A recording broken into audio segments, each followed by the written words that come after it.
So hello dear juniors, मैं हूं आपका श्रेयस भैया and welcome again to your भैयास क्लासरूम। आज हम डिस्कस करने वाले हैं आपके BA third year political science के पब्लिक एडमिनिस्ट्रेशन का एक बहुत ही इजी, सिंपल, इंटरेस्टिंग टॉपिक जो कि है ऑल इंडिया सर्विसेज। ये वीडियो स्टेट और सेंट्रल यूनिवर्सिटी दोनों के बच्चे देख सकते हैं और इस वीडियो में हम सारे प्रोस्पेक्ट कवर करने वाले हैं ऑल इंडिया सर्विसेज से रिलेटेड, जैसे कि introduction to all India services, function of all India services, recruitment and service procedure, challenges and criticism to these services, role in Indian federalism, origin and evolution of all India services. साथ ही में मैं लाया हूँ कुछ PYQ जो कि university के ईयरली एग्जाम और सेमेस्टर एग्जाम में पूछे गए हैं। अगर आप मेरे साथ इस वीडियो में लास्ट तक बने रहते हैं, सारे कॉन्सेप्ट को समझते हैं अच्छे से और लास्ट के पीवाईक्यू को मेरे साथ देखते हैं, तो मैं आपको ये एश्योर कर सकता हूँ कि इसके बाहर आपके बीए थर्ड ईयर के एग्ज़ाम में नहीं आने वाला है। और ये टॉपिक भी बहुत सिंपल है, तो लेक्चर ज़्यादा लंबा नहीं होने वाला है। इसलिए चलिए ज़्यादा टाइम ना वेस्ट करते हुए हम आगे बढ़ते हैं और शुरू करते हैं आज के अपने इस लेक्चर को। So first of all India services के इंट्रोडक्शन की बात करते हैं। इंट्रोडक्शन मतलब कि क्या है, तो जो हिंदी मीडियम की स्टूडेंट है उनको मैं बता दूं कि ऑल इंडिया सर्विसेज का मतलब होता है अखिल भारतीय सेवाएं। अब हम जो भी पॉइंट्स डिस्कस करेंगे, इससे पहले मैं इसको पढ़ाना शुरू करूं और हम जो भी पॉइंट डिस्कस करें, मैं चाहता हूं कि आप अपने मन में आईएएस, आईपीएस और आईएफओएस मतलब इंडियन फॉरेस्ट सर्विस को अपने मन में बैठा लें और उनके रिस्पेक्ट में इन पॉइंट्स को देखें, तो ये समझना आपके लिए बहुत ही ईजी हो जाएगा। तो पहला पॉइंट है, दो services that are common to both union and state are regarded as all India services. मतलब वो नौकरियां या वो सेवाएं जो केंद्र के लिए और राज्य के लिए कॉमन है, मतलब यूनियन यानी सेंटर के लिए और स्टेट के लिए कॉमन है। मतलब ये ऑफिसर्स जो हैं ये दोनों में सर्व करते हैं, यूनियन में भी सर्व करते हैं, स्टेट में भी सर्व करते हैं। इनको हम ऑल इंडिया सर्विसेज कहते हैं। अब जैसे आईएएस को आप इस रिस्पेक्ट में रखें, तो यूनियन में आईएएस आपको पता होगा सेक्रेटरी रैंक पे सर्व करते हैं, जैसे joint secretary, private secretary, additional secretary. जब आईएएस प्रमोट होते हैं, सीनियर होते हैं, तो वो सेंट्रल गवर्नमेंट में सेक्रेटरी की रैंक पे सर्व करते हैं। सो दिस इज कि ये यूनियन पे सर्व कर रहे हैं। और स्टेट में आपको पता ही है, डीएम, डिस्ट्रिक्ट मजिस्ट्रेट, जिला अधिकारी, आपको पता है आपके डिस्ट्रिक्ट में डिस्ट्रिक्ट मजिस्ट्रेट हैं। आईपीएस के केस में देखिए तो आपके डिस्ट्रिक्ट में एसपी हैं, सुपरिटेंडेंट ऑफ पुलिस। अब आगे बढ़ते हैं। They are created under article 312 of the Indian constitution, which means कि ये जो सर्विस है, अब देखिए जो भी चीज आपके देश में हो रही है फंक्शनल लेवल पे, कि सरकार बनेगी, कैसे सरकार गिरेगी, सरकार को ओथ कौन दिलाएगा, ये सब की कॉन्स्टिट्यूशनल बैकिंग होती है। इसी तरीके से जो आर्टिकल 312 है इंडियन कॉन्स्टिट्यूशन का, वो बात करता है ऑल इंडिया सर्विसेज के बारे में। ऑल इंडिया सर्विसेज मतलब वो कहता है कि जो सेवाएं यूनियन और राज्य मतलब यूनियन और स्टेट के लिए सर्व करेंगी, उन्हें और दोनों के लिए कॉमन होंगी और उन्हें सर्व करेंगी, उन्हें हम ऑल इंडिया सर्विसेज कहेंगे। सो आर्टिकल 312 बात करता है ऐसी सेवाओं के बारे में, मतलब ऐसी सेवाएं बनाई जाए। It talks about it, they are created under article 312। मतलब ये कहता है कि ऐसी सेवाएं बनाई जाए जो सेंटर को भी सर्व करें, स्टेट को भी सर्व करें और दोनों के लिए कॉमन हो। उन सर्विसेज को हम ऑल इंडिया सर्विसेज कहते हैं। Officers are recruited by union but serve both to centre and state. अब जो ऑफिसर्स होते हैं, जैसे जो आईएएस आईपीएस होते हैं, इनका रिक्रूटमेंट, इनको नौकरी देता है कौन? सेंटर। आपको पता होगा, आप लोग यूपीएससी की प्रिपरेशन कर रहे होगे, आप में से बहुत सारे लोग जो इस वीडियो को देख रहे हैं, कल को आप किसी डिस्ट्रिक्ट में आईएएस भी होगे, आईपीएस भी होगे। तो यूपीएससी जो है एक सेंटर रिक्रूटिंग एजेंसी है। थोड़ा सा आप गलत बोलते हैं, मैं इसको करेक्ट कर देता हूँ। एक्चुअली आप प्रिपेयर करते हो यूपीएससी सीएससी के लिए। CSC civil services examination. UPSC तो एक ऑर्गेनाइजेशन है, एक कमीशन है जो सारे नेशनल लेवल के एग्जाम कंडक्ट कराता है। जैसे ये सीडीएस भी कराता है, ये एनडीए भी कराता है, ये सीएपीएफ भी कराता है, बहुत सारे एग्जाम कंडक्ट कराता है। लेकिन आप जो देते हो उसे कहते हैं सिविल सर्विसेज एग्जामिनेशन। इसका मतलब है कि सेंटर, जैसे कि union public service commission, UPSC एक सेंटर की एजेंसी है, तो सेंटर गवर्नमेंट आपको अपॉइंट करती है, आपको नौकरी पे रखती है, लेकिन आप सेंटर के लिए भी काम करते हो, जैसे मैंने कहा सेक्रेटरी बन के, और स्टेट के लिए भी काम करते हो। आई होप यहाँ तक आपको समझ में आ गया होगा। फिर all India services can be increased by Rajya Sabha. अब देखिए इस पॉइंट को समझिए। ऑल इंडिया सर्विसेज क्या है, मतलब ये ऑल इंडिया सर्विसेज क्या है? ये डिस्क्रिशनरी पावर है राज्यसभा की। मतलब राज्यसभा चाहे, सोचिए अगर कल को देश में ऐसी कोई परिस्थिति आए जिसमें राज्यसभा को लगे कि यार आईएएस, आईपीएस, आईएफएस ठीक है, एक और सर्विस बनाते हैं आईएसएस के नाम से। मान लीजिए कोई भी इसकी सर्विस होगी, कुछ भी इसका काम होगा आईएसएस के नाम से, तो राज्यसभा इसको बढ़ा सकती, मतलब कल को राज्यसभा चाहे तो इन तीनों में इसको भी जोड़ दे, तो फिर इस देश में 4 ऑल इंडिया सर्विस हो जाएँगी। वैसे ऐसी कोई सर्विस है नहीं, मैं एग्ज़ाम्पल ले रहा था। फिर इस देश में 4 ऑल इंडिया सर्विसेज़ हो जाएँगी। So it's a discretionary power of Rajya Sabha. जैसे मैंने कहा, डिस्क्रिशनरी का मतलब होता है कि उसकी पावर के अंदर है, उसके एम्बिट के विदिन है कि नहीं, ये फैसला हम ले सकते हैं। So at present there are 3 all India services. आज की डेट में देश में 3 अखिल भारतीय सेवाएं या ऑल इंडिया सर्विसेज हैं, आईएएस, आईपीएस और इंडियन फॉरेस्ट सर्विसेज, आईएफओएस। आप में ज़्यादातर बच्चे आईएएस में जाना चाहते होंगे, कुछ बच्चे आईपीएस में जाना चाहते होंगे और बहुत ही कम बच्चे लगभग नील के बराबर इंडियन फॉरेस्ट सर्विस में जाना चाहते होंगे। वेल, ये सर्विस भी बहुत डेकोरेटेड और बहुत ही अच्छी सर्विस है। चलिए इसी के साथ हम आगे बढ़ते हैं। अब आता है ओरिजिन, इसका ओरिजिन कहाँ से हुआ। अब आपको पता है इंडिया क्या है, इंडिया हमेशा से ब्रिटिश की कॉलोनी रहा था, मतलब इंडिपेंडेंस के पहले हम ब्रिटिश की कॉलोनी थे। तो ओरिजिन इसका ब्रिटिश के ही रूट्स में है, मतलब ब्रिटिश ही इंडिया में लेके आए थे इंडियन सिविल सर्विसेज के नाम से इस एग्जाम को, जिसको हम आज की डेट में कहते हैं ना। अब आज की डेट में लोगों को आप कैजुअली मतलब कहते हुए सुने होंगे कि आईएएस का पेपर देने जा रहे हैं। दैट इज नॉट आईएएस का पेपर। पेपर वो सिविल सर्विसेज एग्जामिनेशन का है। इसी तरह उस समय इंडियन सिविल सर्विसेज होता था। जैसे आज सिविल सर्विसेज एग्जामिनेशन है, उस समय इंडियन सिविल सर्विसेज का एग्जाम होता था, जहाँ पे आईपीएस और आईएएस के एडमिनिस्ट्रेटिव और ये आईपीएस के लिए लोग सेलेक्ट होते थे। तो आपको एक इंटरेस्टिंग फैक्ट और बताऊं, ये आईसीएस का paper London plus India plus other British colonies, मतलब जितनी ब्रिटिश कॉलोनीज थी उस समय, तो उन ब्रिटिश कॉलोनीज में प्लस लंदन में प्लस इंडिया में होता था। फिर जो लोग सेलेक्ट होते थे वो इंडिया आते थे ब्यूरोक्रेट बन के सर्व करने, मतलब कि आईएएस आईपीएस बन के सर्व करने। सोचिए इस एग्जाम में फ्रीडम फाइटर जिनसे मैं बहुत मोटिवेट होता हूं और आप सब मोटिवेट होते हैं, नेताजी सुभाष चंद्र बोस का आपने नाम सुना होगा। नेताजी सुभाष चंद्र बोस ने इस आईसीएस के एग्जाम में, सोचिए जहाँ पे ब्रिटिशर्स हैं, जहाँ पे लंदन के पढ़े लोग हैं, अदर कॉलोनीज के लोग हैं, वहां पे उन्होंने रैंक 1 या 2 स्कोर की थी। I was not pretty correct कि उनकी रैंक क्या थी, पर उन्होंने रैंक 1 और 2 स्कोर की थी। इसके बाद उन्होंने इस नौकरी को रिजेक्ट कर दिया, कहा कि मुझे ऐसी ये गुलामी की नौकरी नहीं चाहिए, I want my nation to be free. सोचिए इस तरह की स्पिरिट देशभक्ति की हमारे लोगों में थी, हमारे बड़ों में थी, जैसे नेताजी सुभाष चंद्र बोस हैं, इस तरह की उनके अंदर नेशनल स्पिरिट थी, देश के प्रति इतना सम्मान और प्यार था। मैं भी यही उम्मीद करता हूँ कल को आप आईएएस में जाओ, आईपीएस में जाओ, अपने देश के लिए इसी तरह सम्मान रखना, किसी के आगे झुकना नहीं, ना किसी चीज़ का लोभ करना, ना किसी चीज़ से डरना, निडर होकर सर्विस करना अपनी, और ऐसे ही देश के प्रति प्रेम रखना कि अगर कल को आपको आपकी देश की डिग्निटी नीचे जाती हुई दिखे तो आप 1 मिनट में छोड़ दो आईएएस आईपीएस की नौकरी। सो थोड़ी फिलोसफिकल बात हो गई। खैर भैया हूं ना, तो कॉलेज में फिलोसफिकल बातें थोड़ी बहुत चलती रहती हैं। खैर, तो Indian civil services was regarded as the steel frame of British administration. तो उस समय ऐसा कहा जाता था कि स्टील फ्रेम है, ऐसे मतलब इसको वाकई में स्टील फ्रेम सरदार वल्लभ भाई पटेल जी ने कहा था। तो स्टील फ्रेम का मतलब क्या होता है कि ये समझ लीजिए इंटरकनेक्टिंग डॉट जैसा है। जैसे मान लीजिए यहाँ पे मैं आपको एक छोटे से डायग्राम से यहाँ बना के दिखाता हूँ। जैसे मान लीजिए यहाँ वाराणसी में कोई डीएम है, कोई पटना में है, कोई मद्रास में है, कोई गुजरात में है, कोई हैदराबाद में है, कोई मुंबई में है। तो ये सब आपस में ऐसे लिंक होते होते होते होते होते होते सब सेंटर को अकाउंटेबल है। तो एक ऐसा स्टील फ्रेम बना देता है, मतलब एक ऐसा टाइट फ्रेम, एक ऐसा स्ट्रॉन्ग फ्रेम बना देता है जो देश को अलग नहीं होने देता। अब जैसे जैसे स्टील का आपने देखा होगा ना, ऐसे स्टील का अगर आप फ्रेम देखे हो तो ऐसे सारे इसमें ऐसे इंटरलिंक रहते हैं, तो इतने तगड़े उसमें जॉइंट होते हैं, यहाँ जॉइंट, यहाँ जॉइंट, यहाँ जॉइंट, यहाँ जॉइंट, तो वो अलग नहीं होने देता। नेशनल यूनिटी और इंटीग्रिटी जिसको हम कहते हैं।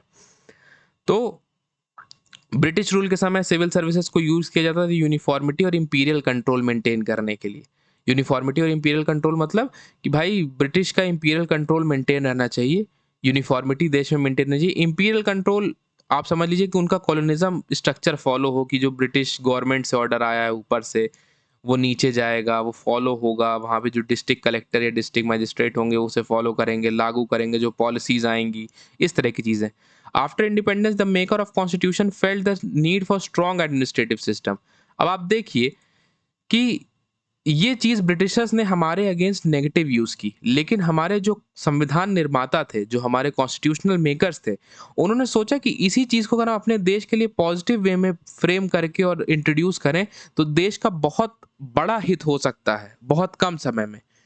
To preserve national unity and integrity, मतलब नेशनल यूनिटी और नेशनल इंटीग्रिटी को प्रिजर्व करने के लिए एक स्ट्रॉन्ग एडमिनिस्ट्रेटिव सिस्टम की उन्होंने ज़रूरत फील की, यानी कि ऐसी सर्विसेज जैसे आईएएस, आईपीएस, आईएफएस, मतलब देश संगठित रहे, देश एक साथ रहे, देश में इंटीग्रिटी बनी रहे, तो देश में यूनिटी बनी रहे। तो इस तरह की चीज़ें फुलफिल करने के लिए हमें ऑल इंडिया सर्विसेज जैसे आईएएस, आईपीएस, आईएफएस इंट्रोड्यूस किया, आईएफओएस। सरदार वल्लभ भाई पटेल ने इसको स्ट्रांगली सपोर्ट किया कि नहीं, ऑल इंडिया सर्विसेज होनी चाहिए, ये हमारे देश का स्टील फ्रेम ऑफ इंडिया, ये आप एग्जाम में लिखिएगा, बहुत अच्छा लगेगा। ये देश का स्टील फ्रेम ऑफ इंडिया है, मतलब ये देश को इस तरह स्टील की तरह फ्रेम रखता है, मतलब देश को ऐसे जोड़ कर रखता है। जैसे आप ये फिगर देख रहे हैं ना, इट्स अ टाइट फ्रेम जिससे देश अलग नहीं हो सकता, तो इस तरह देश को जोड़ के रखता है, ये स्टील फ्रेम है देश का। The constituent assembly debated extensively on AIS, मतलब ऑल इंडिया सर्विसेज। तो कॉन्स्टिट्यूएंट असेंबली मतलब संविधान सभा, संविधान जहाँ पे बना, संविधान की चर्चाएं हुई, आपको पता होगा, डिबेट हुआ बहुत सारी चीज़ों में, ये होना चाहिए, नहीं होना चाहिए, बहुत बुद्धिजीवी लोग थे हमारे देश के, सब बड़े थे, सो वहाँ पे बहुत डिबेट हुआ उसके। तो इसी तरह एक डिबेट हुआ ऑल इंडिया सर्विस पे कि ऑल इंडिया सर्विस होनी चाहिए कि नहीं होनी चाहिए, क्योंकि उस समय जो लोग थे उनका एक्सपीरियंस आईसीएस मतलब ब्रिटिश टाइम को लेके अच्छा नहीं था। आपको पता है, ऑपरेशन था, बहुत ज़्यादा एक्सप्लॉयटेशन था, क्योंकि ब्रिटिश ऑफिसर्स इंडियंस को बहुत, मतलब बहुत ऐसा कंसिडर करते थे, बहुत ऐसा छोटा कंसिडर करते थे, बहुत ऐसा नेग्लिजिबल कंसिडर करते थे कि अरे इनकी तो कोई औकात बिसात नहीं है, इनको तो चाहे जैसे ट्रीट करो। तो एक्सपीरियंस इंडिया का अच्छा नहीं था। पर इस पे बहुत जब डिबेट हुई और हमने ये देखा कि अगर हम ऑल इंडिया सर्विसेज को पॉजिटिव वे में इस देश में लाएंगे, तो ये क्यों एसेंशियल है? ये एसेंशियल है नेशनल इंटीग्रेशन के लिए, देश को एक साथ रखने के लिए। अब आप सोचिए, जैसे केंद्र सरकार है, केंद्र सरकार हर जगह तो जाके नहीं दे सकती क्या क्या हो रहा है, कौन किस किस स्टेट में क्या हो रहा है, कहाँ कहाँ क्या क्या हो रहा है। लेकिन जो इनके आईएएस, आईपीएस और ये सारे ऑफिसर्स हैं, ये तो केंद्र सरकार को बताएंगे ना। जैसे फॉर एग्जाम्पल, होता क्या, आपको पता होगा कि जैसे अगर आप आईएएस में सेलेक्ट होते हो तो आपको कोई कोई और स्टेट मिलता है, आपका होम स्टेट बहुत कम कंडीशंस में मिलता है। जैसे मान लो आप यूपी के हो, तो आप आईएएस बने तो आपको एमपी में पोस्टेड कर दिया। तो इसी तरह पूरे देश में आईएएस इधर उधर पोस्टेड होते हैं, मतलब जो बच्चे आईएएस बनते हैं, उड़ीसा का बच्चा महाराष्ट्र में पोस्टेड होगा, महाराष्ट्र का बच्चा केरला में पोस्टेड होगा, केरला का बच्चा तमिलनाडु में पोस्टेड होगा, तो इस तरह चल के चलता रहता है। तो नेशनल इंटीग्रेशन क्यों? अब सोचिए, आप यूपी के हैं, आप किसी स्टेट में जाते हैं, फॉर सपोज किसी भी स्टेट में जाते हैं, और उस स्टेट में आपको लगता है कि नहीं, यहाँ पे कुछ ऐसा हो सकता है जो नेशनल इंटीग्रेशन या मेरे नेशनल इंटरेस्ट के लिए, मेरे देश के लिए खराब है, तो आप उस राज्य के लिए थोड़ी फेवर करोगे, आप सीधा केंद्र सरकार को बताओगे कि सर ऐसा ऐसा कुछ हो सकता है, माहौल सेंसिटिव है। तो केंद्र सरकार तुरंत उस पर रिक्वायर्ड एक्शन लेगी। तो इससे देश संगठित रहेगा, नेशनल इंटीग्रेशन बना रहेगा। नेशनल इंटीग्रेशन मतलब नेशनल जो स्पिरिट है वो बनी रहेगी, देश इकट्ठा रहेगा, कोई भी अलग होने वाली फोर्स देश के अंदर काम नहीं कर सकती। तुरंत आईएएस, आईपीएस उसको रिपोर्ट करेंगे, तुरंत लेजिटिमेट एक्शंस लिए जाएंगे और नेशनल इंटीग्रेशन को मेंटेन किया जाएगा। आई होप आपको यहाँ तक ये चीज़ ईजिली समझ में आ रही हो। चीज़ें बहुत आसान हैं, बहुत ईजी हैं, और आप इसको एक बार ईजिली देखिए, इसको दोबारा वीडियो को देखिए। अगर आपको तब भी ना समझ में आए तो आप कमेंट सेक्शन में मुझसे पूछ सकते हैं, मैं टाइम मिलते ही आपको रिप्लाई करूँगा। आगे बढ़ते हैं। दूसरा कारण क्या था? Administrative efficiency. एडमिनिस्ट्रेटिव एफिशिएंसी मतलब क्या? देखिए, अब सेंट्रल गवर्नमेंट कोई पॉलिसी पास करेगी तो वो स्टेट के पास आएगी। अब स्टेट उसे आईएएस को देगा, स्टेट उसे आईपीएस को देगा, स्टेट उसे आईएफएस को देगा। तब वो ज़मीनी स्तर पे जाके लागू होगी, गाँव में, कस्बों में, शहरों में, तब जाके लागू होगी। इसे कहते हैं प्रशासनिक एफिशिएंसी, यानी कि एडमिनिस्ट्रेटिव एफिशिएंसी। मतलब कि कोई समस्या नहीं होगी। नहीं तो सोचिए, इतनी सारी पॉलिसीज़ बनती हैं, अगर केंद्र सरकार खुद ही ज़मीन पे लागू करना पड़े केंद्र सरकार को बिना इस चैनल के, तो कितना, मतलब समझ रहे हैं, कितना पज़ल हो जाएगा, केंद्र सरकार कितनी पज़ल हो जाएगी कि क्या-क्या लागू करें, क्या ना करें, क्या हो। लेकिन जब ऑल इंडिया सर्विसेज़ है, तो देखिए सेंटर से स्टेट में जाता है, स्टेट से आईएएस, आईपीएस के पास जाता है, आईएएस, आईपीएस से डिस्ट्रिक्ट में जाता है। फिर मान लीजिए डिस्ट्रिक्ट में किसी पॉलिसी का अच्छा रिस्पॉन्स नहीं आया कि नहीं, इस पॉलिसी में ये खामी है और जनता में अच्छा रिस्पॉन्स नहीं है, तो वो फिर आईएएस को जाएगा और आईएएस के थ्रू वो स्टेट को जाएगा, स्टेट के थ्रू वो सेंटर को जाएगा। तो ये क्लियर चैनल बना है, ऐसे जाने वाला फिर ऐसे आने वाला। तो यहाँ से पॉलिसीज जाती हैं, यहाँ से ग्रीवियंस जनता का आता है कि नहीं सर, इसमें ऐसे ऐसे चेंज कर दीजिए तो बेहतर हो जाएगा। फिर आता है यूनिफॉर्म इम्प्लीमेंटेशन ऑफ पॉलिसीज, मतलब पूरे देश में एक समान पॉलिसी लागू हो। जैसे मान लीजिए बेटी बचाओ बेटी पढ़ाओ, आपको पता होगा। अब केंद्र सरकार ने उसे लॉन्च कर दिया, तो वो तमिलनाडु में भी लागू होगी, तमिलनाडु के शहरों में भी लागू होगी, यूपी के शहरों में भी लागू होगी और एमपी के शहरों में भी लागू होगी। इसको लागू कौन करेगा? एक बराबर, कि सबको उतना ही बेनिफिट मिले, इस पॉलिसी का सबको उतना ही बेनिफिट मिले। ये देखने की जिम्मेदारी किसकी है? देखने की जिम्मेदारी उन लोकल आईएएस की जो वहाँ पे पोस्टेड है। सो यूनिफॉर्म इम्प्लीमेंटेशन ऑफ पॉलिसीज, मतलब पॉलिसी का बराबर इम्प्लीमेंटेशन हो, कहीं ऐसा ना हो कि कहीं कम, कहीं ज़्यादा, कहीं प्लस, कहीं माइनस। ऐसा नहीं होना चाहिए। जो भी केंद्र सरकार की पॉलिसी है वो सबको एक बराबर मिलनी चाहिए। आगे बढ़ते हैं। Constitutional basis of AIS is provided under article 312। ये हम लोग पहले डिस्कस कर चुके हैं कि आर्टिकल 312 ऐसी सर्विसेज की बात करता है जो यूनियन और स्टेट के लिए कॉमन हो। इनको हम ऑल इंडिया सर्विसेज कहते हैं, आपको पता है।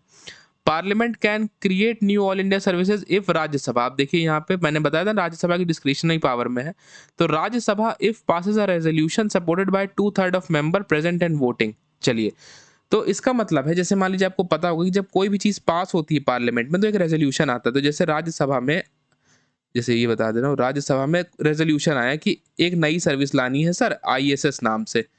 तो जब इस रेजोल्यूशन को पार्लियामेंट के फ्लोर में इंट्रोड्यूस किया जाएगा, तो वहाँ जो प्रेजेंट है 2/3 लोग जो प्रेजेंट है और वोटिंग है, सो सपोर्टेड बाय, इन लोगों का सपोर्ट होना चाहिए। जो 2/3 है प्रेजेंट इन वोटिंग, इनका सपोर्ट होना चाहिए कि नहीं सर ठीक है ये आईएसएस इंट्रोड्यूस करा दो, तो इस ये सर्विस फिर इंट्रोड्यूस हो जाएगी। So initially there were to services. I hope आपको ये पॉइंट समझ में आ गया होगा। It is not that difficult, it is just simple कि राज्यसभा में कोई रेजोल्यूशन आया, राज्यसभा के फ्लोर में, उसको 2/3 मेजोरिटी से जो कि प्रेजेंट और वोट कर रही है वो इसके फेवर में वोट कर देगी, तो ये नई सर्विस क्रिएट हो जाएगी। So initially 2 services were recognised. शुरू में 2 नौकरियां बस थी या 2 सर्विसेज थी, आईएएस और IPS. Later Indian forest services was created in 1966 as third all India service. अच्छा, अब मैं बताऊंगा आपको कि आगे आईएफओ इसकी जरूरत क्या पड़ी, कि 1966 में इसे अलग से क्रिएट करना पड़ा। All India services act as link between union and state. ये हमने पढ़ा है कि यूनियन और स्टेट के बीच में लिंक की तरह एक्ट करती है। जैसे मैंने यहाँ पे आपको ये चैनल समझाया कि सेंटर से स्टेट जाएगा, स्टेट से आईएएस को जाएगा, आईएएस से डिस्ट्रिक्ट पे जाएगा, ठीक है। तो ये एक लिंक की तरह ऐड करती है यूनियन और स्टेट के बीच में। Promoting cooperative federalism and administrative cooperation. Cooperative federalism क्या है? अब देखिए, सेंटर बीच में है, तो तमिलनाडु से भी सेंटर को रिस्पांस मिल रहा है कि सर पॉलिसी में ये दिक्कत है, केरला से भी रिस्पांस मिल रहा है, फिर आपको एमपी से भी रिस्पांस मिल रहा है। सपोज यूपी में दिक्कत नहीं आ रही है, तो सेंटर कह सकता है कि आप देखिए यूपी का मॉडल फॉलो करिए, तो ये सारे स्टेट फिर यूपी का मॉडल फॉलो करेंगे। यहाँ के आईएएस देखेंगे कि यूपी में कैसे हो रहा है चीज़ें, तो ये कॉपरेशन दिखाता है। और फेडरलिज्म मतलब कि जो डिसीजन मेकिंग पावर है वो डिवाइडेड है। लाइक तमिलनाडु अपना डिसीजन लेगा, केरला अपना लेगा, एमपी अपना लेगा, तो यूपी को देखेंगे कि नहीं यार इनके यहाँ तो ठीक है, तो इनमें क्या चेंज करने की जरूरत है, इसमें ये चेंज करने की जरूरत है, इसमें ये चेंज करने की जरूरत है, इसमें ये चेंज करने की जरूरत है। So this is what is like cooperative federalism. मतलब ये सारे राज्य आपस में कोऑपरेट करते हैं, सेंटर के साथ भी, आपस में भी, ताकि पॉलिसी अच्छे से इम्प्लीमेंट हो सके और एडमिनिस्ट्रेटिव कोऑर्डिनेशन बना रहे। चलिए आगे बढ़ते हैं। आई होप यहाँ तक आपको समझ में आ रहा होगा। बहुत इजी टॉपिक है, daily day to day life topic है, it's not that tough. Now recruitment and service. So अभी हम लोगों ने पढ़ा था आर्टिकल 312 बात करता है ऑल इंडिया सर्विसेज की, मतलब ऐसी सर्विसेज होनी चाहिए देश में जो यूनियन और स्टेट के लिए कॉमन होनी चाहिए। इसके ऑफिसर्स यूनियन को भी सर्व करें, स्टेट को भी सर्व करें। एग्जामिनेशन बॉडी, अच्छा ये ध्यान दीजिएगा, एग्जामिनेशन बॉडी है। देखिए मैं कह रहा था ना, यूपीएससी एग्जाम केवल कंडक्ट कराता है। जिस एग्जाम को आप देते हैं उसे कहते हैं सीएसई, मतलब सिविल सर्विसेज एग्जामिनेशन। सो यूपीएससी एग्जाम कंडक्टिंग बॉडी है, एक सेंट्रल रिक्रूटिंग एजेंसी है। ये एक टॉपिक भी है आपके पब्लिक एडमिनिस्ट्रेशन के पेपर का, इसको अभी हम आगे पढ़ेंगे आने वाले वीडियो लेक्चर्स में। सो सेंट्रल रिक्रूटिंग एजेंसी है, ये एक एग्जाम कराती है सिविल सर्विसेज एग्जामिनेशन। उसमें आप अपेयर करते हो, तब आप आईएएस आईपीएस के लिए, मतलब आईएएस आईपीएस बनते हो, और उसमें बहुत सारी नौकरियां हैं, आईआरएस है, आईएफएस है, पर ये सेंट्रल सर्विसेज है। फिर आता है selection process. CSE conducted in 3 stages. आपको पता होगा, प्रीलिम्स होता है, मेंस होता है, इंटरव्यू होता है। 3 स्टेज में एग्जाम होता है। जो 3 स्टेजेस को पास करता है वो आईएएस बनता है, आईपीएस बनता है अकॉर्डिंग टू देयर रैंक। फिर आती है रिक्रूटिंग बॉडी। इसमें आपको जो बच्चों को नहीं पता मैं बता दूं, डीओपीटी। डीओपीटी का मतलब होता है department of personal training. DOPT का मतलब होता है डिपार्टमेंट ऑफ पर्सनल ट्रेनिंग। तो ये डिपार्टमेंट ऑफ पर्सनल ट्रेनिंग क्या है? ये आईएएस को रिक्रूट करता है। मतलब आईएएस जितने हैं वो सब डिपार्टमेंट ऑफ पर्सनल ट्रेनिंग के अंदर काम करते हैं। और होम मिनिस्ट्री जो है वो आईपीएस को रिक्रूट करती है। अब आपने सुना होगा ना, जो बहुत लोग कहते हैं कि आईएएस आईपीएस से ऊपर होता है, मैं वो बताता हूँ कैसे होता है। जैसे होम मिनिस्ट्री है, हर स्टेट में आपको पता है होम मिनिस्ट्री होती है। होम मिनिस्ट्री के अंदर पुलिस आती है। सो होम मिनिस्ट्री का एक होम सेक्रेटरी होता है और सेक्रेटरी की रैंक हमेशा आईएएस को मिलती है। तो जो सेक्रेटरी होता है उसके अंदर पूरा होम मिनिस्ट्री की फंक्शनिंग आती है और होम मिनिस्ट्री के अंदर सारे आईपीएस आते हैं, चाहे आईजी हो, एसएसपी हो, डीआईजी हो, एडीजी हो, सब होम मिनिस्ट्री के अंदर आते हैं। तो जो होम सेक्रेटरी होता है वो जनरली एक आईएएस होता है जिनके कंट्रोल में ये सारे ऑफिसर्स, सारे आईपीएस आते हैं। That is why it is being popularly said कि आईपीएस मतलब आईएएस जो है वो सुप्रीम जॉब है, इसमें जो सबसे बड़ी नौकरी है। तो अब हम आगे बढ़ते हैं। Now training institution. बच्चों, लबासना तो तुम सबको जाना है। प्रॉमिस करो मेरे से कि लबासना सबको जाना है। और भाई जब लबासना पहुंच जाना तब याद करना कि श्रेयस भैया थे एक, तो वो पढ़ाते थे कॉलेज के टाइम पे मुझे ये मेरा बीए का कोर्स, और उनके वीडियो देखने के बाद मुझे बीए में मेहनत नहीं करनी पड़ी। थैंक्स टू श्रेयस भैया कि आपने मेरा यूपीएससी क्वालिफाई करने में मुझे हेल्प किया। खैर ये आप मुझे कॉल लगा के कहोगे। तो लबासना मतलब Lal Bahadur Shastri national academy of administration, आपको पता है ये मसूरी में है। यहाँ जाना सब चाहते हैं, आपके रील्स में आपने देखा होगा, आपके फ़ोन के वॉलपेपर्स में लगा होगा ये। पर मैं आपको बता दूं, ना रील देखने से ना वॉलपेपर देखने से लबासना जाता है आदमी, मेहनत करने से। तो बेटे मेहनत करो और लबासना जाओ। फिर आता है सरदार वल्लभ भाई पटेल नेशनल पुलिस एकेडमी। ये एसवीएनपीए, मैं आपको बता दूं ये हैदराबाद में है। ये रिस्पॉन्सिबल है किसके लिए? ये रिस्पॉन्सिबल है आईपीएस की ट्रेनिंग के लिए। तो जो शुरू में आईपीएस सिलेक्टेड कैंडिडेट्स होते हैं वो 6 महीने बेसिक एडमिनिस्ट्रेशन की ट्रेनिंग करते हैं लबासना में। फिर वो सरदार वल्लभ भाई पटेल जाते हैं अपनी स्पेशलाइज्ड पुलिस ट्रेनिंग के लिए, जैसे गन मतलब फायरिंग हो गई, हॉर्स राइडिंग हो गई, स्विमिंग हो गई, जो पुलिस के लिए, जो यूनिफॉर्म सर्विस के लिए एसेंशियल ट्रेनिंग है वो करने जाते हैं ये लोग एसवीएनपी यानी सरदार वल्लभ भाई पटेल नेशनल पुलिस एकेडमी। फिर आता है कार्डर allocation, officers allocated different state कार्डर। अब जैसे आपको पता होगा कि अगर आप आईएएस में सेलेक्ट हुए हो ना, आप यूपी के बच्चे हो, आपका होम स्टेट यूपी है, तो आपको यूपी बहुत मतलब बहुत निग्लेजिबल चांसेस है कि आपको यूपी मिले। आपको एमपी भेजेंगे, तो इसको कहते हैं कि आप एमपी कार्डर के ऑफिसर हो गए हो। मतलब आपका यूपी होम कार्डर है लेकिन आप एमपी कार्डर में सर्विंग ऑफिसर हो, या आपको कहीं और भेज दें, फॉर एग्जाम्पल आपको राजस्थान भेज दें, तो आपका कार्डर हो गया राजस्थान। तो ये यही कह रहा है कि जो ऑफिसर्स होते हैं उन्हें अलग अलग स्टेट कार्डर दिया जाता है जिसके अंदर वो काम करते हैं। तो फिर जैसे अगर कोई आईएएस को राजस्थान मिल गया, तो जब तक वो यूनियन नहीं चला जाता, मतलब जब तक वो केंद्र सरकार में सेक्रेटरी नहीं होता ना, तब तक वो प्रमोट होगा लेकिन राजस्थान के अंदर ही रहेगा। वो ट्रांसफर होगा लेकिन राजस्थान के ही डिस्ट्रिक्ट्स में ट्रांसफर होता रहेगा। वो ये नहीं कि राजस्थान से हट के फिर एमपी ट्रांसफर हो गया, ऐसा नहीं होगा।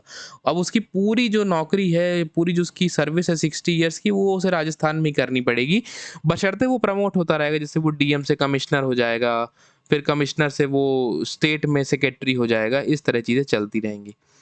फिर आता है प्रोबेशन, 2 ईयर का प्रोबेशन पीरियड होता है। आपको पता होगा भाई, देखो अगर तुम्हें सीधा आईपीएस मिल जाए, अब let's go into a thought, आपको सीधा आईपीएस मिल गया, अब आपको सीधा एसपी बना दिए। अब दबंगम सिंघम देख के आए हो, 23 साल की उम्र है। अब जो ही तुमसे सीधा नहीं बात कर रहा उसको उल्टा टांग के दह मारा, दह मारा, दह मारा। अब आप आधी डिस्ट्रिक्ट के आधे बदमाशों को उल्टा टांगे हुए हो, उसमें कुछ बेचारे निर्दोष हैं, उनकी भी सेवा चल रही है फ्री में।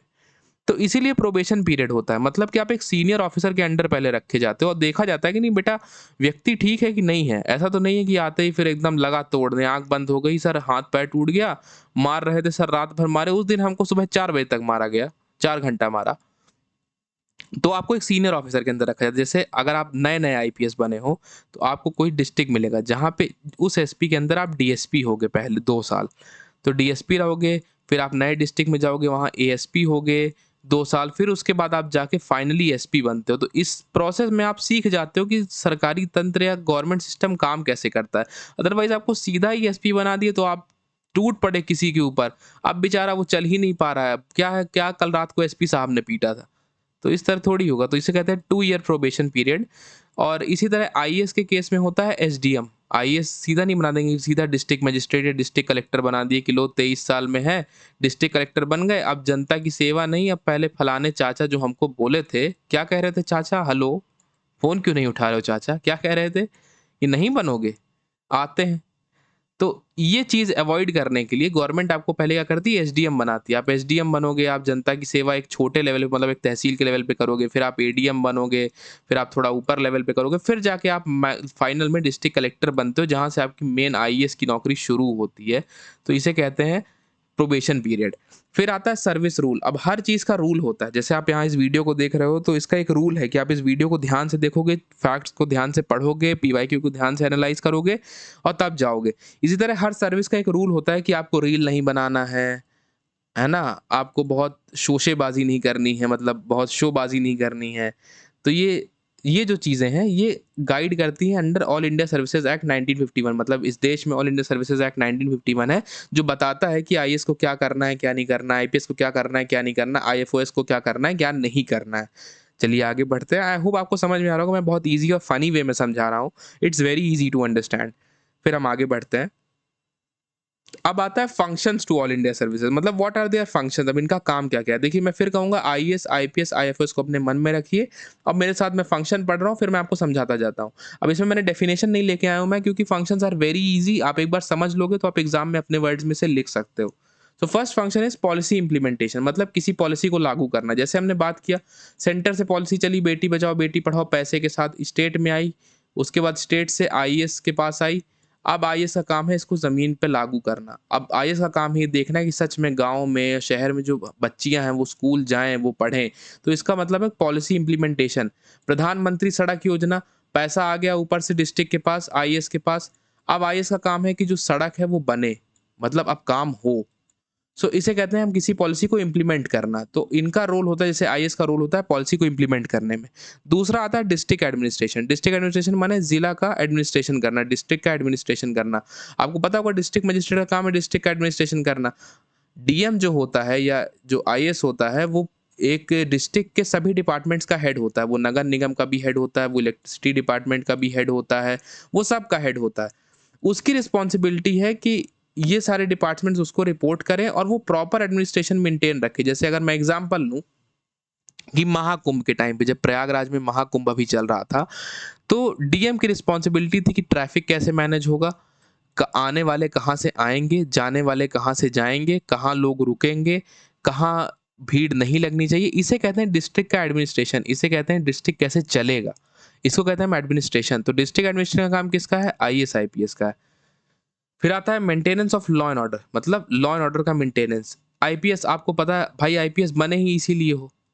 असली आईपीएस तो देखिए, रील तो बहुत छोटी चीज है कि रील बना लिया 2 दिन उसी में खुश हो रहे हैं। असली आईपीएस तो वो है कि जिसके नाम से बदमाश कांप जाए कि नहीं भाई एसपी है, इसके जिले में ये मत करना। मतलब आपका नाम सुनते हैं ना उनकी रूह कांप जानी चाहिए, ऐसे आईपीएस बनना। So maintenance of law and order, मतलब लॉ और ऑर्डर जो है वो मेंटेन रहे। ये थोड़ी अनार्की थोड़ी हो जाए कि भाई कोई गया किसी को गोली मार दिया, किसी ने किसी को कुछ कर दिया। सबको लॉ का डर हो कि नहीं भाई लॉ है, पुलिस है, प्रशासन है, कुछ गलत काम नहीं करना है। तो maintenance of law and order, तो एसपी जो है वो लॉ एंड ऑर्डर मेंटेन करता है। जैसे क्राइम प्रिवेंशन इन्वेस्टिगेशन हो गया, लीडरशिप कमांड हो गया, है ना? उसके बाद maintenance of law and order में ये सब कुछ चीज़ें हो जाती हैं। और डीएम क्या करता है आपको पता होगा, डीएम का भी एक लॉ एंड ऑर्डर का मेंटेनेंस। आपने सुना होगा ना कि यहाँ धारा 144 लग गई है। आपने बहुत फेमसली कहीं सुना होगा, जैसे कहीं दंगे-वंगे हो जाते हैं ना, धारा 144 लगी है, मतलब कई सारे लोग एक साथ ग्रुप में नहीं खड़े हो सकते। सो ये भी पार्ट है maintenance of law and order और डिस्ट्रिक्ट एडमिनिस्ट्रेशन का, ये डीएम के ज्यूरिसडिक्शन में आता है। फिर आता है फॉरेस्ट एंड एनवायरमेंटल गवर्नेंस, मतलब ये आईएफओएस का फंक्शन है, जो कि है फॉरेस्ट और एनवायरमेंटल गवर्नेंस। अच्छा, फॉरेस्ट एनवायरमेंटल गवर्नेंस क्या है बेटा? अब आप पूछोगे भैया फॉरेस्ट क्यों जरूरी है? पुष्पा मूवी देखिए ना, पुष्पा टू, पुष्पा पुष्पा पुष्पा। तो पुष्पा टू जो मूवी है उसमें आप देखते हो ना कि वो लाल चंदन का ट्रेड करता है, काट काट के जंगल से लीगली लकड़ी काटता है, ट्रेड करता है। तो वहां पे खैर उसमें एक आईपीएस को दिखाया, that was not fair. IFOS officer होता है जो जंगल में, जो जैसे फॉरेस्ट है, अब ये इसमें बहुत सारे रिसोर्सेज हैं।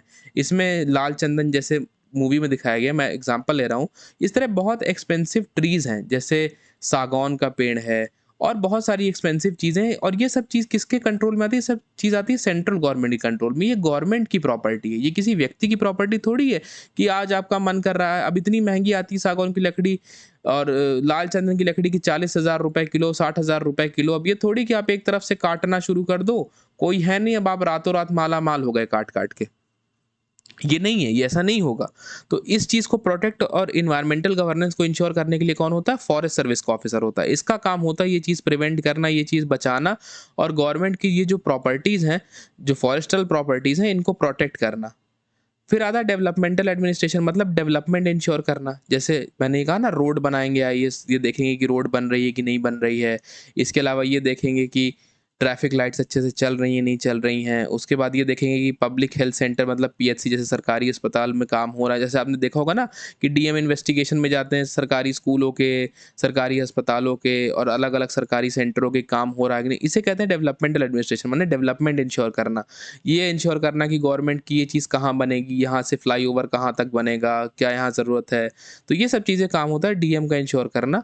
डेवलपमेंटल एडमिनिस्ट्रेशन फिर आता है रेवेन्यू एडमिनिस्ट्रेशन। अब इस पॉइंट को रुक जाइए, मैं एक बार स्क्रीन क्लियर कर दूं फिर आप लोगों को अच्छे से समझाता हूं।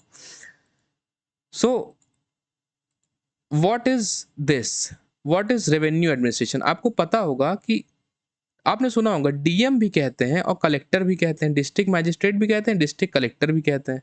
अब इसका मतलब क्या है? इसका मतलब ये है कि जब किसी डिस्ट्रिक्ट में कोई आईएएस ऑफिसर पोस्टेड होता है तो वो 2 रोल एक साथ प्ले करता है। एक वो डीएम का रोल प्ले करता है, एक वो डीसी का रोल प्ले करता है, डिस्ट्रिक्ट कलेक्टर का। डीएम का रोल मतलब मैजिस्ट्रेटियल रोल है। मैजिस्ट्रेट तो ना डिस्ट्रिक्ट मैजिस्ट्रेट, मैजिस्ट्रेटियल रोल मतलब डिस्ट्रिक्ट एडमिनिस्ट्रेशन हो गया, लॉ एंड ऑर्डर का मेंटेनेंस हो गया, धारा 144 हो गई। तो वो लिमिटेड एम्बिट में मतलब एक लिमिटेड स्फीयर सॉरी, एक लिमिटेड स्फीयर में मैजिस्ट्रेट जैसा काम करता है।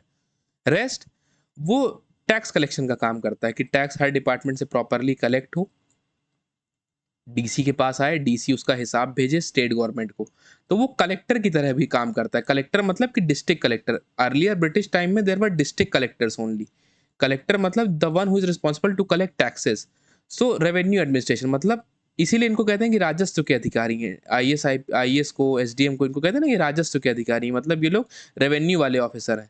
इनका काम है रेवेन्यू मेंटेनेंस या रेवेन्यू एडमिनिस्ट्रेशन करना। सो ये लोग रेवेन्यू एडमिनिस्ट्रेशन रिस्पॉन्सिबल होते हैं। फिर होता है इलेक्शन कंडक्शन की ड्यूटी। आपको पता होगा जब इलेक्शन होता है तो आईएएस आईपीएस की ड्यूटी लगी होती है। जैसे अभी आप रिसेंट में एग्जांपल देखिए बंगाल इलेक्शन, कितने सारे आईएएस आईपीएस स्पेशल पोस्टिंग्स में थे बंगाल में।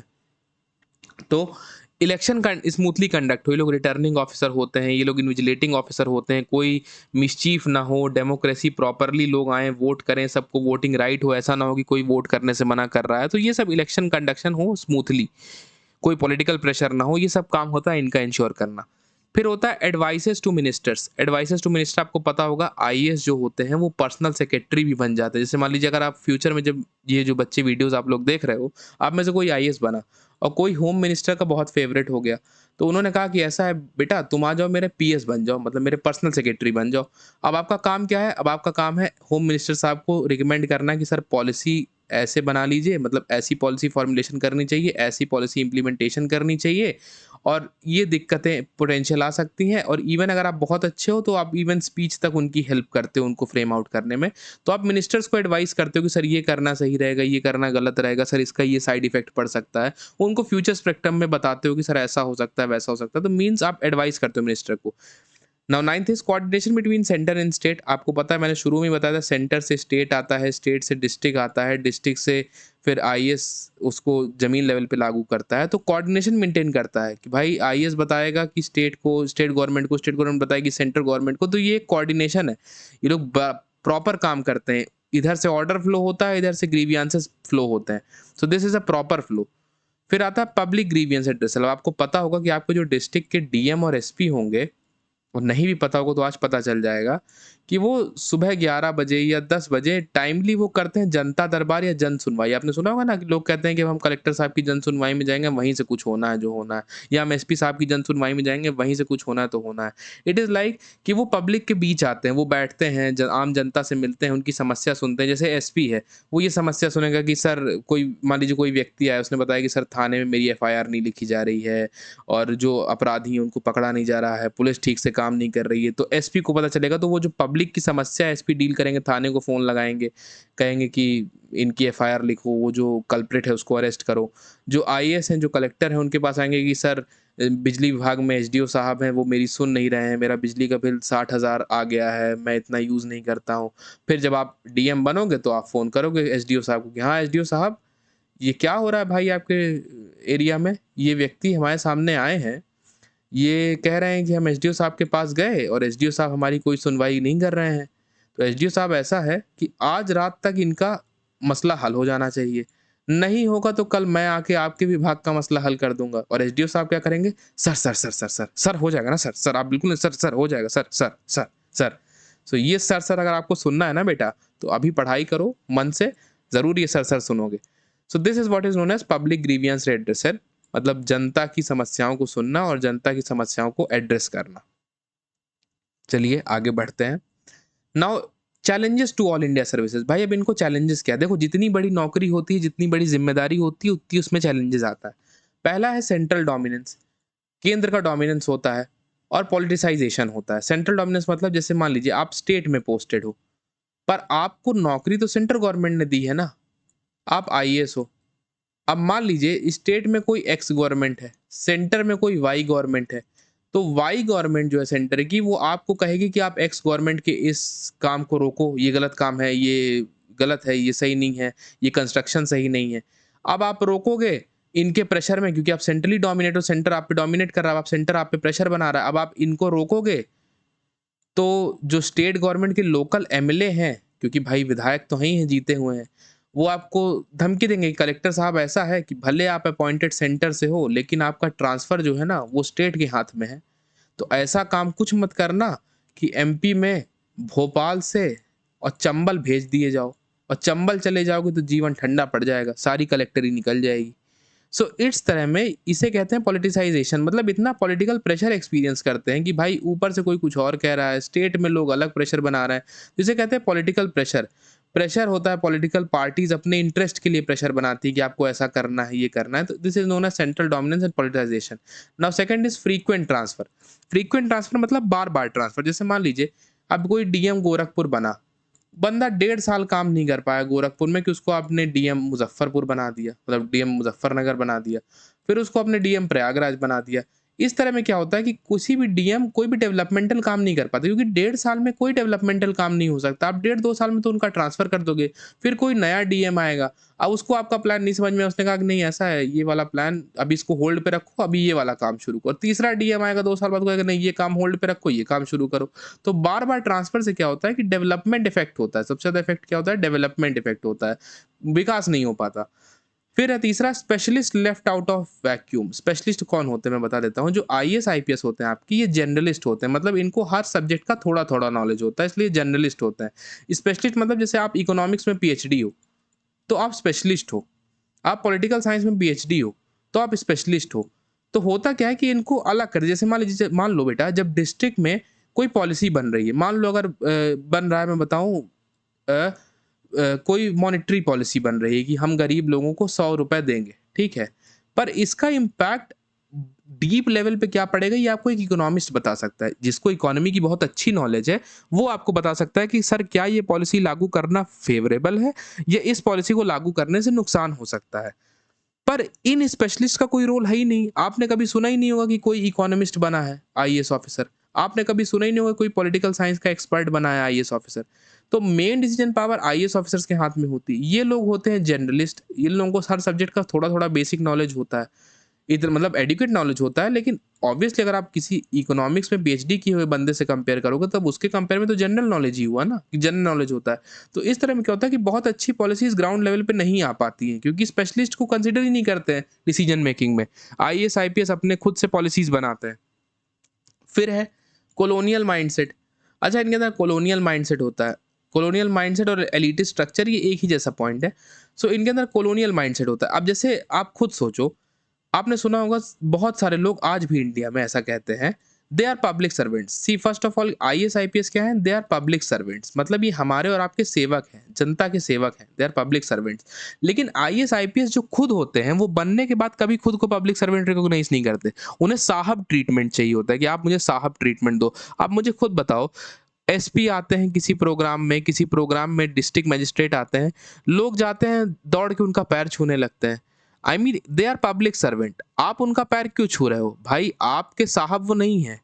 हाँ, आप पुलिस विभाग में हो तो बात अलग है, आप उसमें हो तो बात अलग है, आप छोटे हो, आप बात अलग है। लेकिन जनरल जनता के वो साहब नहीं है। वो डिस्ट्रिक्ट के जरूर ऑफिसर्स हैं, लेकिन वो आपके पब्लिक सर्विस में लगे हुए हैं।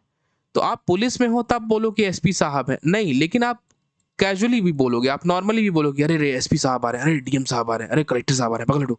तो ये जो इस तरह करके एक इमोशन है ना, कि मतलब बहुत हाइप कर देते हैं कि अरे नहीं, साहबगिरी जो है वो जनता से, मतलब वो सेवक से ज्यादा सरकार वाला उनका माइंड हो जाता है कि सेवक नहीं, हम सरकार हैं। तो कॉलोनियल माइंडसेट, ये चीज कब था? ये चीज ब्रिटिश टाइम पे होती थी, साहबगिरी। ब्रिटिश टाइम में अरे साहब आ रहे हैं, अरे बड़े सारे गोरा साहब आ रहे हैं, तो ये ब्रिटिश टाइम में होता था। एलिटिस्ट स्ट्रक्चर मतलब वही कि हम ही हम हैं, तो क्या हम हैं कि हम ही हम हैं, भाई हम आईएएस हैं, कैसे तुमने ऐसे बोल दिया? जैसे आप अपने डिस्ट्रिक्ट में आप कितने भी खफा हो, लेकिन आप आईएएस को खुल के नहीं कह सकते कि अगर आपके सामने डिस्ट्रिक्ट मजिस्ट्रेट हो, आप खुल के भिड़ जाओगे, नहीं आप ऐसे नहीं कर सकते, आप वैसे नहीं कर सकते, ये नहीं कर सकते। इस तरह से आप नहीं कर सकते। उनके अंदर एक एलिटिस्ट फीलिंग होती है कि अरे नहीं, हम तो आईएएस हैं, हमारा कोई क्या कर लेगा, हम आईपीएस हैं, वी आर दी ऑफिसर्स। मतलब एक उनके अंदर ऑफिसर वाला वो जो कहते हैं ईगो होता है, वो चीज़ होती है उनके अंदर। तो this is known as elitist structure. एक एलीट माइंडसेट, एक एलीट स्ट्रक्चर होता है कि नहीं हम सर्वोत्तम हैं। Now sixth is accountability issue. भाई परमानेंट जॉब होती है आईएएस आईपीएस की, सेंटर से एश्योर्ड होते हैं, सेंटर सिक्योरिटी होती है, तो अकाउंटेबिलिटी इशू होता है। जैसे आप मान लो आपके यहाँ पूरे दिन लाइट नहीं आ रही है, आपने अपने लोकल डिस्ट्रिक्ट मजिस्ट्रेट को ट्वीट किया, चांसेस हैं कि रिप्लाई आ जाए उस ट्वीट के, लेकिन कोई ज़रूरी नहीं कि रिप्लाई आ जाए। मान लीजिए आपने कोई एप्लीकेशन दिया एसपी ऑफिस में कि ये काम मेरा करवा दीजिए, कोई अकाउंटेबिलिटी नहीं, ज़रूरी नहीं कि आपका एप्लीकेशन आप नेक्स्ट डे जाओ तो हो ही जाए। मे बी एसपी साहब ना हो या एसपी साहब नहीं कर पाए, एसपी साहब अब 2 दिन बाद मिलेंगे, 2 दिन बाद करेंगे। सो अकाउंटेबिलिटी कम होती है, मतलब रिस्पॉन्सिबिलिटी थोड़ा कम लेते हैं, अकाउंटेबिलिटी कम होती है। फिर होता है ओवर बर्डन्ड ऑफिसर्स। आपने देखा होगा कि डीएम एसपी हाथ में 2-2 फ़ोन लेके चलते हैं। 2-2 फ़ोन आपको दिखाने के लिए नहीं लेके चलते हैं बेटा कि मेरे पास एक प्रो मैक्स भी है, मेरे पास एक ज़ेड फोल्ड भी है। इतना काम होता है उनके पास, लगातार उनको फ़ोन्स आ रहे होते हैं, लगातार उनको मैसेजेस आ रहे होते हैं, लगातार उनको मीडिया ब्रीफिंग में काम करना होता है, तो उनके ऊपर बहुत सारा बर्डन होता है काम का। उन 10 तरीके के काम, फिर मान लीजिए चीफ मिनिस्टर का विज़िट हो गया तो डीएम को वो भी देखना है, डिस्ट्रिक्ट एडमिनिस्ट्रेशन भी देखना है, पॉलिसी फॉर्मुलेशन भी देखना है, फिर एमएलए एमपी को भी मैनेज करना है, जनता को भी मैनेज करना है। सो बर्डन बहुत होता है उनके ऊपर काम का। सो अगला criticism is over burdened officer, मतलब बहुत बर्डन होता है काम का, काम बढ़ता ही चला जाता है। So these they are also known as, they are also over burdened officers and this is one of their biggest criticism. Now coming to next point, role in Indian federalism. Indian federalism में क्या role है? सो सबसे पहला administrative efficiency ensure करना। आपको मैंने बताया कि ऑर्डर फ्लो क्लियरली इंश्योर करना है कि सेंटर से स्टेट, स्टेट से डिस्ट्रिक्ट, प्रॉपर ये फ्लो होगा तो इंडियन फेडरलिज्म को सपोर्ट मिलेगा। प्रमोट्स कोऑपरेटिव फेडरलिज्म, हमने पहले ही शुरू में डिस्कस किया था कि सारे स्टेट आपस में कोऑपरेट करते हैं आईएएस आईपीएस के थ्रू, सेंटर भी कोऑपरेट करता है, तो इसको कहते हैं कोऑपरेशन। कोऑपरेशन होता है, कोऑपरेशन से डेवलपमेंट होता है, so it is known as cooperative federalism. All India perspective over regional interest. अब देखिए, जैसे आप एमपी के हैं, मान लीजिए मैं कहीं का हूँ, कोई बच्चा इसमें पढ़ रहा है वो उड़ीसा का है, तो उसे तो अपने रीजन का इंटरेस्ट दिखेगा ना कि नहीं, जो भी काम हो उड़ीसा के पास प्लस में होना चाहिए। एमपी वाला बच्चा कहेगा नहीं मुझे उड़ीसा से क्या मतलब, एमपी का प्लस में होना चाहिए। पर एक आईएएस जो है वो यूपी से एमपी पोस्टेड हुआ है, और उड़ीसा वाला व्यक्ति जो है वो पोस्टेड हुआ है राजस्थान में। इनका रीजनल इंटरेस्ट थोड़ी है कोई कि नहीं भाई ये क्यों चाहेगा आईएएस की नहीं सिर्फ एमपी एमपी विकास करे। वो ऐसा काम करेगा कि एमपी मिसाल जरूर बने, लेकिन एमपी के साथ साथ मेरी पॉलिसीज इस देश में लागू हो, इस देश का विकास हो। सो ऑल इंडिया पर्सपेक्टिव मतलब पूरे देश को साथ लेके चलते हैं, कोई रीजनल इंटरेस्ट नहीं कि मेरा विकास पहले हो जाए इनका विकास बाद में हो, पूरे देश का पर्सपेक्टिव साथ लेके चलते हैं। फिर क्या है, स्ट्रेंथेंस यूनिटी इन डाइवर्सिटी। वही बात है भाई, आईएएस आईपीएस मुस्लिम भी होते हैं, हिंदू भी होते हैं, क्रिश्चियंस भी होते हैं, पारसीज भी होते हैं। So all communities become IAS and IPS and then they are posted in distant region. For example, अगर कोई हैदराबाद में आईएएस है and he is belonging to a Hindu community, so है तो वो आईएएस ही, तो वो यूनिटी इन डाइवर्सिटी प्रमोट करेगा। अब प्लस मान लीजिए वो यूपी से है तो वो यूपी की लैंग्वेज लेके जाएगा अपने साथ हैदराबाद, हैदराबाद का कुछ कल्चर वो सीखेगा, वो यूपी लेके आएगा। तो इससे क्या है, यूनिटी इन डाइवर्सिटी बनती है। हैदराबाद के लोग उससे इंटरेक्ट करेंगे, वो हैदराबाद के लोगों से इंटरेक्ट करेगा, तो इससे क्या होता है, यूनिटी इन डाइवर्सिटी प्रमोट होती है, मतलब एकता बढ़ती है देश में। फिर है क्राइसिस कोऑर्डिनेशन। भाई जब देश में समस्या आती है तो आईएएस आईपीएस का रोल और बहुत ज़्यादा बढ़ जाता है। जैसे आपको पता होगा जब कोविड आया था तो कोविड वैक्सीनेशन प्रोग्राम जो था डिस्ट्रिक्ट डिस्ट्रिक्ट में चल रहा था, भले सेंट्रल गवर्नमेंट फंड कर रही थी, लेकिन डिस्ट्रिक्ट में किन हॉस्पिटल्स में इंजेक्शन लगने हैं, पेशेंट कहाँ से एंटर करेंगे, कहाँ से निकलेंगे, सैनिटाइजेशन फैसिलिटी क्या होगी, तो क्राइसिस कोऑर्डिनेशन में डिस्ट्रिक्ट एडमिनिस्ट्रेशन का रोल बहुत इंपॉर्टेंट है। आपको पता भी होगा कि पीएम ने मीटिंग भी ली थी सारे डीएम्स की, अलग अलग स्टेट के करके, जहाँ पे उन्होंने उनको बताया था कि क्या होना चाहिए, ऐसा होना चाहिए। जैसे अभी आपने देखा होगा ऑपरेशन सिंदूर के समय में जो जम्मू कश्मीर और पहलगाम उस तरफ के जो आईएएस, आईपीएस थे वो सब हाई अलर्ट में थे। तो वो सब भी कि जो भी आम जनता है उनको सेफ सिक्योर बंकर्स में लेके जाइए, प्लेसेस में लेके जाइए। तो ये सब क्राइसिस कोऑर्डिनेशन में इनका बहुत इंपॉर्टेंट रोल होता है। फिर होता है फ्लो ऑफ कमांड। देखिए मैंने फ्लो ऑफ कमांड यही चीज़ है कि सेंटर से स्टेट आया, स्टेट से डिस्ट्रिक्ट आया, कोई पॉलिसी ऐसे आके लागू हुई, फिर डिस्ट्रिक्ट एडमिनिस्ट्रेशन में आईएएस बताएगा स्टेट को कि नहीं सर इसमें ये दिक्कत है, स्टेट यही दिक्कत बताएगी सेंटर को कि इसमें ये दिक्कत है। तो मतलब डुअल फ्लो ऑफ कमांड आप कहिए कि ऊपर से ऑर्डर्स भी आते हैं, नीचे से ग्रीवियंस भी जाता है कि नहीं सर इसमें ये चेंज की ज़रूरत है। फिर आता है एंश्योर कॉन्स्टिट्यूशनल गवर्नेंस। मतलब आईएएस, आईपीएस जो है वो इंश्योर करते हैं कि कॉन्स्टिट्यूशन के बेसिस में गवर्नेंस हो, कि सबका जो बेसिक राइट है जैसे फंडामेंटल राइट्स है वो उनकी आम जनता की इंश्योर हो, सबको राइट टू फ्रीडम हो, राइट टू स्पीच हो, इस तरह की जो फ्रीडम है, right to have a dignified life हो। अब वैसे मान लीजिए किसी के घर के सामने नाला टूट गया, उसके घर के सामने नाले का पानी भर रहा है, तो ये आईएएस, आईपीएस की रिस्पॉन्सिबिलिटी है ना कि कॉन्स्टिट्यूशनल गवर्नेंस इंश्योर हो, उसका जो right to have a dignified life, जो उसका ये अधिकार है कि एक सम्मानजनक जीवन जीने का अधिकार है, ये उसका सुरक्षित रहे। तो एक आईएएस की ज़िम्मेदारी है कि इसको जल्दी से बनवाए, कंसर्न डिपार्टमेंट को बताए, या उस कंसर्न डिपार्टमेंट की रिस्पॉन्सिबिलिटी है कि इसको तुरंत करे। तो ये इसे कहते हैं कॉन्स्टिट्यूशनल गवर्नेंस। मतलब ऐसी गवर्नेंस करना या ऐसा रूल करना जो संविधान के बेसिस पे हो, जो संविधान के आइडल्स को, जो कॉन्स्टिट्यूशनल के आइडल्स को सुप्रीम मानता हो कि नहीं कॉन्स्टिट्यूशन का जो विजन है वही हमें अपने सराखों पे रख के और देश को या डिस्ट्रिक्ट को चलाना है। फिर है प्रमोट्स नेशनल इंटीग्रेशन। मैंने आपको बताया था कि अलग अलग डिस्ट्रिक्ट के आईएएस, आईपीएस होते हैं, सब मिल के सेंटर को रिपोर्ट करते हैं। इससे नेशनल इंटीग्रेशन बढ़ता है। अलग-अलग राज्य सब कनेक्टेड होते हैं सेंटर से, ये आईएएस, आईपीएस आपस में कनेक्टेड होते हैं, तो they act like as a steel frame जो आपस में सब कुछ जोड़ के चलता है, तो इसको कहते हैं national integration. Balance autonomy and unity. मतलब ऑटोनॉमी और यूनिटी को बैलेंस करता है कि मतलब एक जगह कहीं डोमिनेंस ना हो जाए किसी एक, मतलब एक समुदाय का, यूनिटी बनी रहे। जैसे मैंने यहाँ पे आपको आईएएस का एग्जांपल दिया, हैदराबाद का यूपी कैडर का आईएएस हैदराबाद में पोस्टेड है। So this is known as balance of autonomy and unity. मतलब ऑटोनॉमी मतलब कि सिर्फ ऐसा ना हो कि केवल हैदराबाद का आईएएस हैदराबाद में ही है, मतलब तेलंगाना का आईएएस तेलंगाना में ही है, और हैदराबाद का ही बच्चा आईएएस बन, तो ये ऑटोनॉमी हो जाएगी ना। हैदराबाद का ही बच्चा हैदराबाद में आईएएस बन जाएगा तो वो ऑब्वियसली केवल हैदराबाद के लोगों का इंटरेस्ट सुप्रीम रखेगा। लेकिन अगर कोई यूपी का बच्चा, से कोई गोरखपुर का बच्चा गया वो हैदराबाद में बचा, मतलब आईएएस बना, तो आईएएस बनने के बाद वो बच्चा जब हैदराबाद में, वो नेशनल इंटरेस्ट को सबसे ऊपर रखेगा ना कि मेरे देश का विकास होना चाहिए। हैदराबाद का भी विकास होगा लेकिन मेरे देश का विकास सबसे सर्वोपरि है। सो यूनिटी प्रमोट करता है कि आम जनता में कोऑर्डिनेशन होना चाहिए, आम जनता मतलब पीस से रहे, अच्छे से रहे। सो ये सब चीज़ें हैं।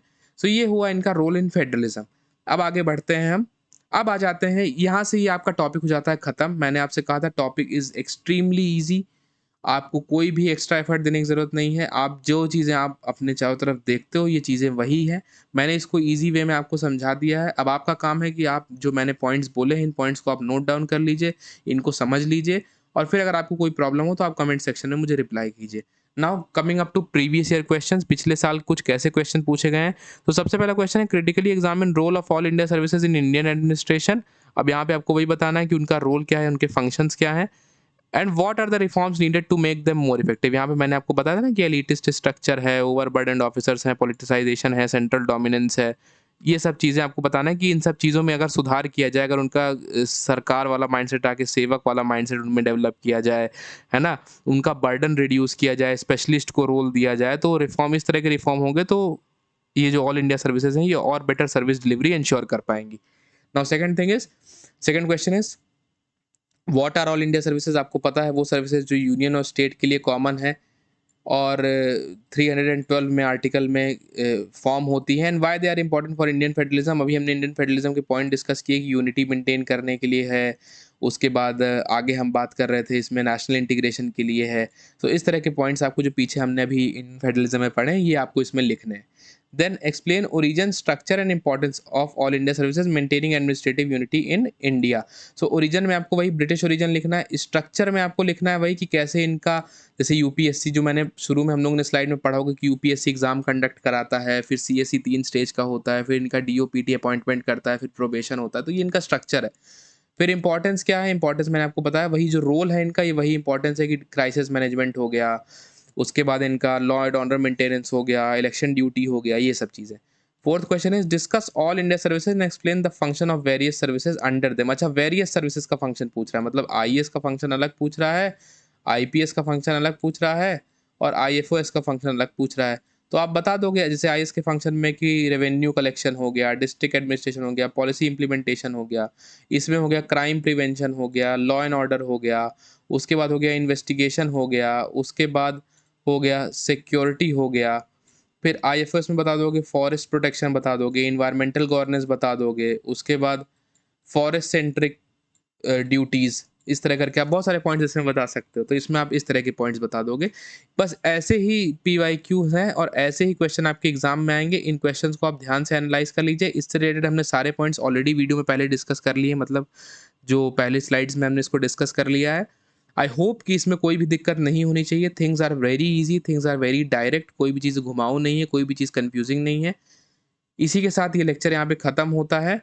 And coming to the last page, thank you for watching my dear juniors. आपका मुझे सपोर्ट चाहिए, then this channel will grow and we'll together work in a very good manner. उसके बाद